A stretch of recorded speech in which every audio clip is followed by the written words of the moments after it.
여러분 안녕하십니까, 진성호입니다. 6월 1일 지방선거는 이 서울시장, 부산시장, 경기도지사 선거만 있는 게 아닙니다. 서울시 교육감, 부산시 교육감, 경기도 교육감 선거도 함께 있습니다. 서울 교육감은 지금 조희연 교육감이, 현 교육감이 재선을 하고 이번에 3선에 도전할 것으로 보입니다.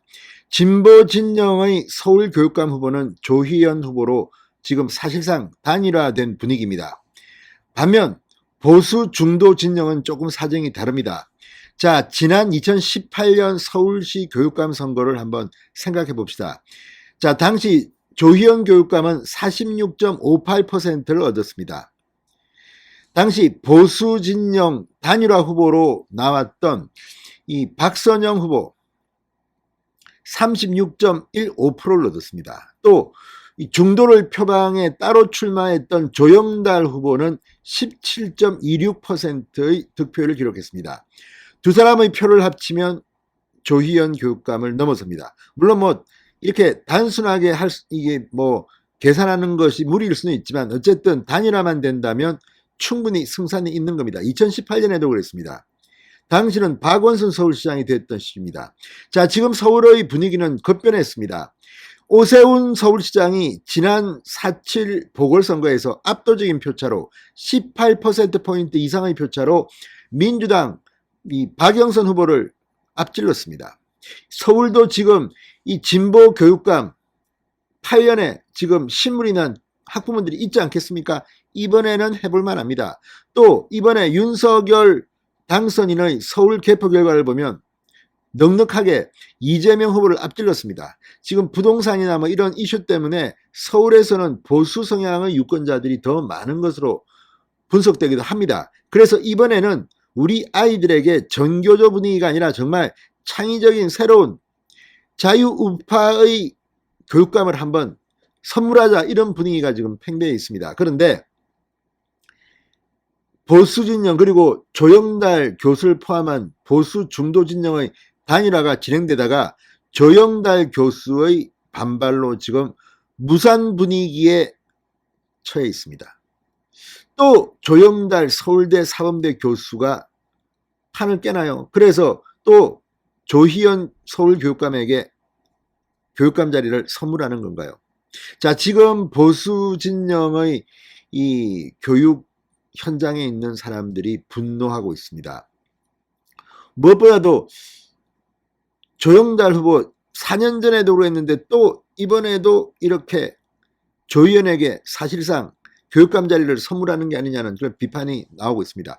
물론 조영달 서울대 사범대 교수는 독자 출마할 권리가 있습니다. 이건 민주주의 절차에서 어겼다는 것은 아닙니다. 그렇지만 서울의 많은 학부모들 그 분노를 조영달 교수가 견딜 수 있을까요? 자, 조영달 교수는 나름대로 이 단일화하는 과정에 공정하지 않다고 이야기합니다. 그러면 지금이라도 그 문제를 해결하면 됩니다. 그런데 지금 조영달 교수가 하는 주장은 어쩐지 조금 사실과 다른 것은 있지 않나, 이런 생각도 듭니다. 자, 이걸 놓고 지금 박선영, 또 조전혁, 이대영 지금 서울시 교육감 예비 후보들이 크게 반발하고 있습니다. 지금 어떻게 굴러가는 것일까요? 다 떠나서 이번에도 조영달 교수 때문에 또 진보 교육감을 탄생시킬 겁니까? 진성호의 융단 폭격 시작합니다. 조영달 서울대 사범대 교수를 융단 폭격합니다. 방송에 앞서 아직 진성호 방송에 구독자가 아니신 분은 붉은색 구독 버튼 눌러주십시오. 더 좋은 방송으로 보답하겠습니다. 자, 조선일보에 따르면 조영달 예비후보 서울대 사범대 교수입니다. 18일 서울 중구 선거사무소에서 기자회견을 갖고 수도권 교육감 후보 단일화 추진협의회 교추협 관계자들이 4년 전 박선영 후보 선거운동에 간접적으로 관여했었다는 제보를 받았다. 공정성 문제가 해결되지 않는다면 더 이상 교추협이 주도하는 후보 단일화에는 참여하지 않겠다고 밝혔습니다. 박선영 캠프에 있었던 사람들이 교취업을 지금 관여하고 있다. 자, 그러면 제보를 받았으면 이걸 확인하면 될 거 아닙니까? 자, 지금 중도까지 포함해서 보수 진영에서는 5명이 서울시 교육감 출마를 선언한 상태입니다. 지금 조영달 예비후보 중도 성향이라고 합니다. 그 외에도 박선영 전 동국대 교수, 이대영 전 서울시 교육청 부교육감, 조전혁 서울시 혁신공정교육위원장, 최명복 전 서울시 교육위원 등 4명입니다. 5명입니다. 자, 이들은 지난 2월 여론조사 60% 그리고 선출인단 투표 40% 이 결과를 합산하는 경선 방식에 합의하고 30일까지 단일화를 마치겠다고 발표한 바 있습니다. 그런데 이 조영달 예비후보가 문제 삼는 것은 40%를 차지하는 선출인단 투표입니다. 교체협 측은 자체 보유한 프로그램으로 선출인단 투표를 진행하고 개표 결과를 집계하겠다고 했는데 조 예비후보가 투명성을 담보할 수 없다고 반발한 것입니다. 자, 조선일보에 따르면 조영달 예비후보는 지난달 프로그램을 시연하겠다고 후보들을 모았는데 프로그램이 제대로 돌아가지 않았다. 투표자가 서울시민인지도 검증할 수 없는 시스템이라고 비판했다. 그러면서 경선 관리를 교체협이 아닌 선관위나 외부 전문기관에 맡겨야 한다고 말했습니다.